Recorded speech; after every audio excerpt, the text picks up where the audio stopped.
This is Story Recapped. Today, I'm going to explain a drama, sci-fi, and thriller film called The Survivalist. Spoilers ahead. Watch out, and take care. With resources running low, the world population has taken a nosedive. The Survivalist buries a dead body in the woods, then resets a hidden bear trap. He returns to his cabin and locks the door and windows. He opens a Bible and stares at a page before ripping it and lighting it on fire. He uses the pages to start a fire on the fireplace, where he burns personal letters and photos, but spares one photo of a woman. After cleaning himself and eating breakfast the next day, the survivalist heads to the woods with a gun. He harvests mushrooms and plants crops outside his cabin. He continues his routine for weeks, leading to a self-sustaining life by farming and cleaning after himself, all the while watching out for intruders. However, his mind seems troubled with dreams and delusions of someone's hand on his shoulder when no one's around. He plays a harmonica and pleasures himself while staring at a photo he saved to cope with the loneliness. However, he burns the photo the following evening. One day, he's woken up by a sound from outside the cabin. He immediately grabs his gun and checks outside, using a mirror to prevent getting exposed. When he sees two women standing on his farm, he opens the door and holds them at gunpoint. The older woman introduces herself as Catherine, while the younger woman is her daughter, Milia. Catherine offers him jewelry in exchange for some of his crops, but the survivalist refuses. Catherine then offers seeds to add to his farm, piquing his interest. The survivalist checks the seeds' quality, then rejects them when he's not satisfied. As a last resort, Catherine offers him her daughter for the night. Tempted, the survivalist lets them in, still holding them at gunpoint. He takes their bags and frisks them, still seeing them as threats. At Milia's insistence to be fed first, he cooks some soup while they share information. The mother and daughter have been traveling alone, while the survivalist had been living in the cabin for 7 years. He used to live with his brother, but he died. After eating, he locks Catherine in the back room, but not before she asks him not to finish inside Milia. Now alone, Milia and the survivalist undress to spend the night together. After checking the survivalist's bearded face, Milia reaches for the blade next to the sink, alarming the man. He pins her to the wall, but she explains that she only wishes to shave him. To calm him, she lets him touch her chest. After their intimate activity, Milia goes inside the back room to be with her mother.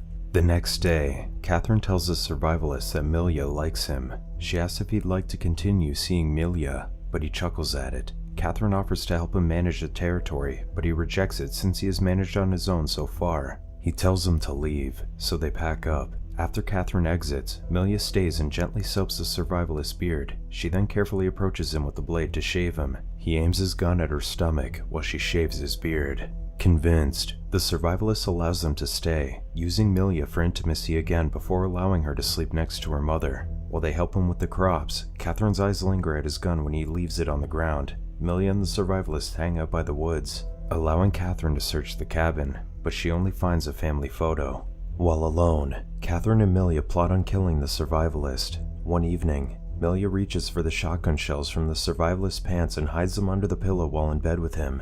The next day, Milia hands the ammunition to her mother.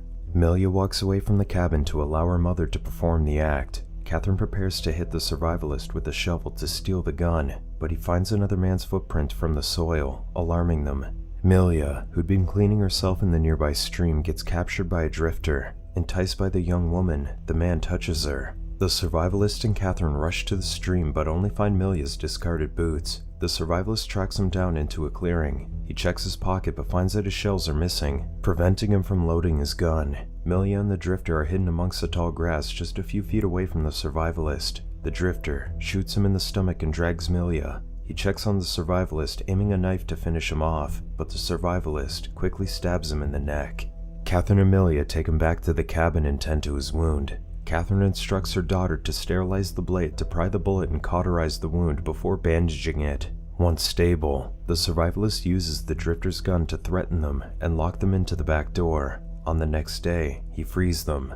Despite their efforts, the wound becomes infected. He tries to deal with it on his own but is eventually forced to get Milia for help. While Milia cleans his wound, the survivalist falls asleep, allowing Milia to take the gun from him. She gives it to Catherine, who thinks they should let the survivalist die from the infection. Milia argues that the survivalist is helpful, though Catherine thinks her crops are not enough to feed 3 people. Still, Milia stresses that they need him too, since he's the one who saved her. With this, Catherine and Millia desperately attempt to nurse him back to health. They both use their body heat to keep him warm to get him through his fever. During this, the survivalist dreams about him and his brother running through the woods as they get chased, but he trips and begs his brother for help.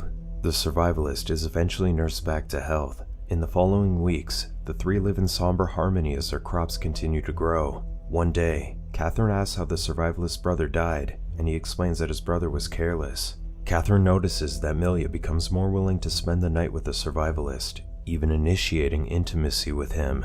One evening, as the survivalist is gathering wood for the fire, he notices lights approaching. He rushes back to the cabin and secures it before quietly alerting Millia and Catherine. He instructs them to stay silently on the floor as a group attempts to break inside. The survivalists counted 6 people outside, with only 3 bullets in their possession. The trio has no choice but to wait it out. The next day, they find their farm ransacked. This greatly diminishes their food supply. As they slowly starve, Millia discovers that she may be pregnant. She secretly steals a wire and sterilizes it, hoping to terminate the pregnancy on her own. However, she hesitates and decides not to do it.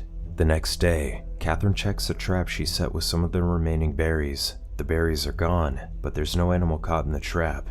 Desperate, Catherine entertains the idea of eliminating the survivalist to allow her and her daughter to survive off the remaining food. Millia finally agrees, but wants to use poison mushrooms to do it. The mushroom's effect will be slow, so they plan to leave the cabin and return after the survivalist dies. That night, Millia prepares the meal and puts the poison mushrooms in one of the bowls. The survivalist hesitates to eat the meal at first, but does so after a while. The following morning, Catherine quietly opens the cabin door while the survivalist is asleep.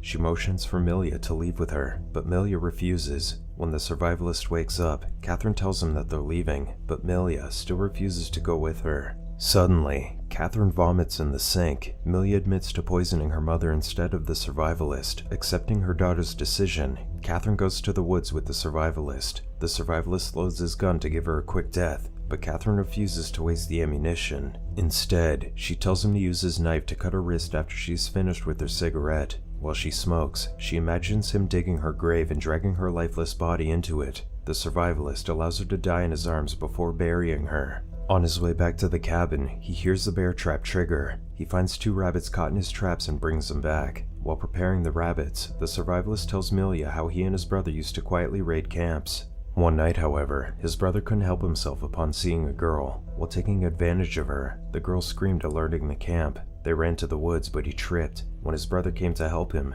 he sliced on the ankle, allowing him to get captured while the survivalist crawled away in the dark. Just like Millia, he did what he had to do to survive. That evening, Millia quietly lets the survivalist know that she's pregnant. The survivalist copes with the news the next day while Millia mourns her mother by smelling her cigarette. One day, they harvest mushrooms together when the raiders return to their cabin. The raiders trigger one of the alarms, alerting the 2 of their presence. Millia quietly sneaks in the back of the house to retrieve their seeds while the raiders check the cabin. The raiders hear Millia from the back room, but she escapes through the roof before they get inside. The raiders chase them into the woods, and the survivalist manages to shoot and kill one of them. Upon seeing a vision of his brother, the survivalist reveals to Millia that his brother's name was Augustus before telling her to run. He plays his harmonica to distract the raiders away from her. Millia comes across one of the raiders and fires her last bullet but misses. Instead, she carefully backs away, luring him into a bear trap. The survivalist fires his last bullet, just before getting shot with a crossbow. Later that day, the raiders prepare the survivalist's body next to a fire pit. They burn down the cabin in the evening. Alone, Millia survives in the woods for several months while her belly grows. One day, she finally finds a concrete road with a guard post. She sees that they're guarding a fenced compound with few people farming the land. She surrenders her weapon and bag to one of the guards, who takes him inside. The group will take a vote if she can join them. Millia sees a child inside, giving her hope. A guard asks what she'll name her baby. Millia lingers on the idea of a name, if the baby is a boy. Subscribe to watch more videos like this. Turn on notifications. And leave a like, it really helps the channel out. Thank you for watching.